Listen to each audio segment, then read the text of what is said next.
The day after his death, millions of newspapers carried this photo of John Lennon and his assassin, Mark David Chapman.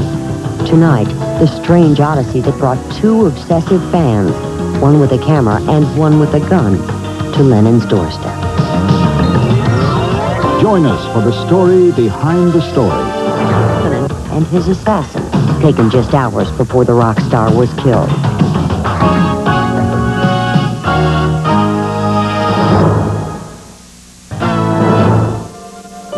December 9th, 1980.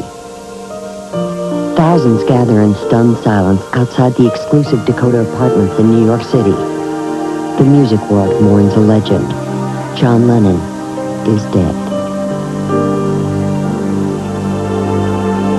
The night before, the former Beatle had been gunned down as he returned to his apartment at the Dakota.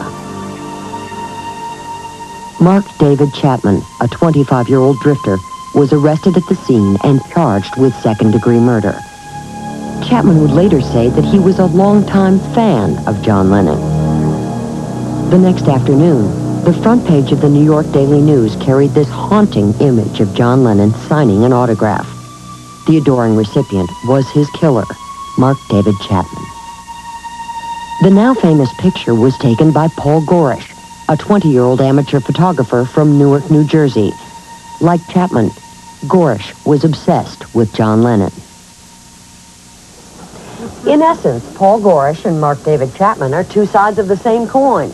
But while Chapman's fixation on John Lennon took a tragic, demented turn, Paul Goresh's pursuit of the ex-Beatle evolved into a unique, friendly relationship. The story behind this story begins 11 years ago.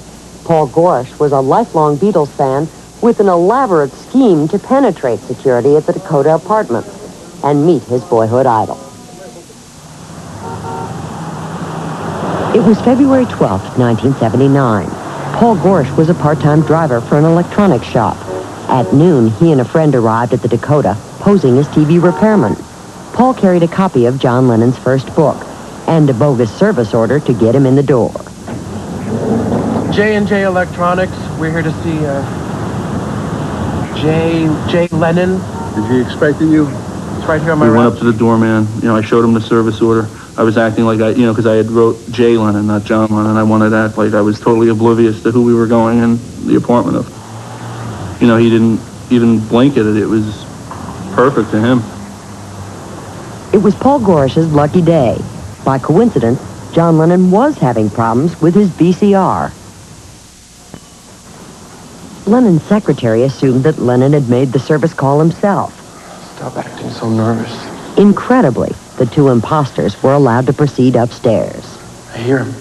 It's him. He's in the apartment. So I said to Mario, I said, he's in there. I can hear him. I said, we're going to knock on the door.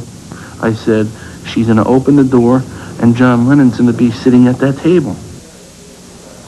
The adrenaline's really flowing now for me, and I'm really excited. And I'm expecting the secretary.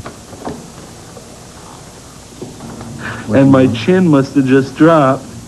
J&J Electronic Services here. Because I was in awe of him. I'm just staring at him. I'm amazed that he opened the door. All right, come on in. It was really funny because I honestly think he detected that something was funny. And it must have been from my reaction maybe because I was so excited when I saw him. Maybe he had seen that look before, of a fan.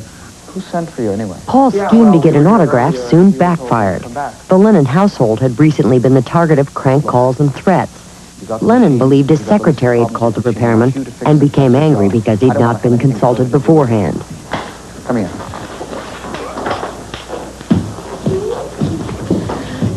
The secretary suggested that Paul return in a few days when Lennon had calmed down. Have you guys come back another time? Sure. So I was like a little upset. I was proud that I got to at least see him and deal with him, but I was like a little disgusted at the way it turned out, and especially that I didn't get my autograph.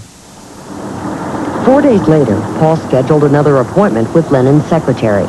She had no idea that Lennon no longer had a problem with his VCR. He simply purchased a new one. Unaware, Paul and another friend arrived at the Dakota. They found Lennon in his first-floor office. This time, Paul Goresh brought a camera. Helen wasn't. He was real friendly and cordial, And he said, I want to apologize to you guys for my behavior the last time. He said, but I wasn't mad at you guys. He said, I was mad at my secretary. And I almost wanted to tell him at that point, well, you know, it wasn't her fault either, because I'm just a fan, but I still wanted to get my book signed. Come on. Actually, last time I was here, I brought a copy of your book with me, and I have it with me now. I was wondering if maybe you'd autograph it. He says, I don't give autographs hardly anymore. He says, but I figure I owe you that much. I really don't want to. And then he spots an Instamatic camera that I had. Photographs. Oh, just one? No, I'm sorry, no photographs. I'll tell you what I'll do. I'll make a deal with you. I'll autograph your book if you don't take any photographs, all right? Have you got a pen?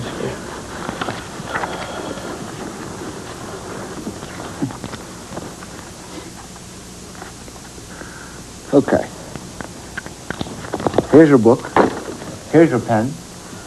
Here's your camera. And here's your box. Arrivederci Roma. And I felt bad because, like, I knew that was probably, I thought, was going to be the last time I saw him. But I knew I couldn't be a jerk. You know, I mean, he was real nice to me, and I had gotten what I really wanted to get.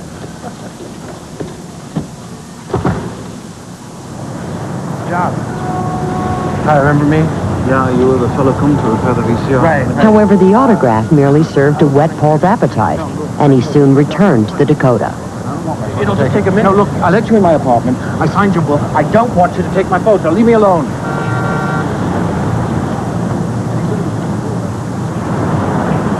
So I figured, well, if he's not going to stop and let me get a picture, I could probably get a telephoto lens, stand across the street from him, follow him, take a few pictures of him. He'll never be any the wiser, and he doesn't get upset. I have my pictures, and everybody will be happy.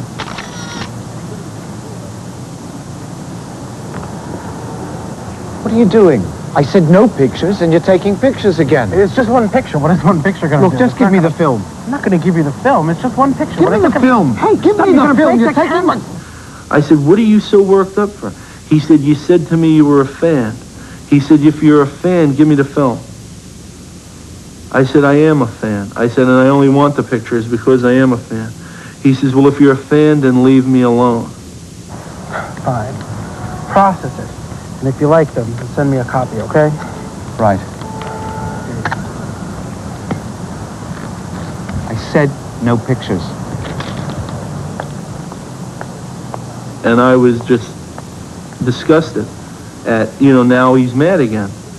And then I guess I waited probably a month or two, and I went back. John, what do you want this time? I don't have my camera. And And I said, John, I just want to talk to you. Look, you come up to me... You know, I'd never meant to cause you any grief. I said, I really, really feel bad that you had gotten angry. I said, and if you tell me to leave you alone, I said, right now, I said, I will never come back here again. I will never come back. And I remember him looking right in my eyes, and he said, stop looking at me as a Beatle. You got to treat me just like you would treat anyone else. And he said, come on. And we walked, and we went for a walk. Do you still work for that television repair company? Paul Goresh began to live out the fantasy of every Beatles fan. From time to time during the months that followed, Lennon would let Paul tag along when he ran errands and took walks in the neighborhood. You know, we had gone for walks on several occasions, and sometimes they wouldn't be long at all. I mean, I don't want to be misleading. Sometimes they'd be 5-10 minutes, but they were an eternity for a fan. And I remember we were walking one day, and I said to him, if it's not going to hurt our relationship, however little it is, if I could get a picture, you know. And he laughed, and he said, yeah. He says, when we're ready to go public, he said, I'll have my guy call you, and you can take all the pictures you want then. He says, because I think I'm getting ready. 6 months later, John Lennon hired a professional photographer to promote his return to the music world after a 5-year hiatus. Remarkably, Lennon kept his promise to Paul Goresh. He invited Paul to bring his camera and attend the session. Paul gets a shot? Yeah. And John turns, and he spots me, and he says, Paul, you made it. And he says, you know, I'm glad. Well, now you can take your picture. And it was funny because, like in the sequence of photos that I took, he's looking at me instead of the guy that they were actually paying. Paul was astonished when this picture was chosen to grace the jacket cover of Lennon's hit single, Watching the Wheels. When that record came out, I was so proud of it because there's only 5 names on the record. You know, there's John's name, Yoko's name, the producer of the record, the owner of the record company, and my name. From that moment on, Paul Goresh was John Lennon's official, unofficial photographer. He became a fixture at the Dakota, documenting Lennon's comings and goings with dozens of informal snapshots. December 8, 1980 was a day like any other, until Paul Goresh met another John Lennon fan named Mark David Chapman. You waiting for Lennon? Yeah. So he said, I'm waiting to get my album signed. I said, yeah, fine. So he says to me, where are you from? So I said, I'm from New Jersey. He says, no. I said, where are you from? He says, I'm from Hawaii. I said, where are you staying? Why do you want to know? And with that, he snapped back, why do you want to know? And I was taken aback because he's the one that came over and initiated the conversation. I didn't even want to talk to this guy because I didn't want to talk to anybody. I wanted to keep John pretty much to myself. And I said to him, look, leave me alone then. I didn't ask you to come over here and talk to me. 3 hours later, John and Yoko left the Dakota for a studio session. Paul Goresh and Mark Chapman were both waiting. Listen, do you have those photos that you were going to show me from online? All right, very studly. Chapman walks up to John and holds the album out. But do you want me to sign it? And John looks at me like, there's something strange. And as he's signing the album, I took a picture of him and Chapman.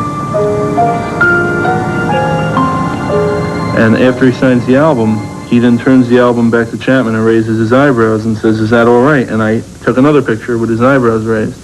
And Chapman says, yeah, and steps back, just back away. And John turned to me and looked at me like, that's quite strange. As he was getting into the limousine, I took another picture of him. And John got into the limousine, and he was sitting looking at me. And as the limousine was pulling away, he waved to me. And I waved back, and that was the last time I ever saw him. The last picture Paul took that night turned out to be the last photograph ever taken of John Lennon. For most of the world, this picture of John Lennon and Mark Chapman is the only important picture Paul Goresh ever took. Ironically, it may be the one photograph Paul Goresh would like to forget. For him, the dream was over. It seems like a dream now. It definitely seems like a dream now, especially 10 years later. That's why I thank God for the pictures. And I'm very thankful for all the memories.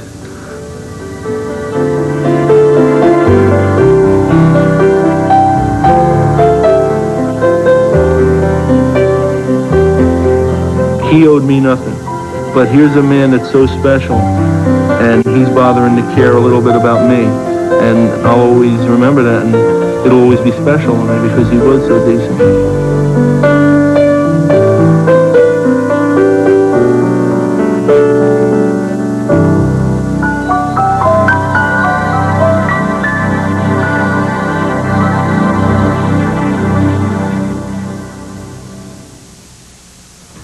In a moment, the story behind the story of Bob Hope's trip to Vietnam, when he had no idea how close the enemy really was.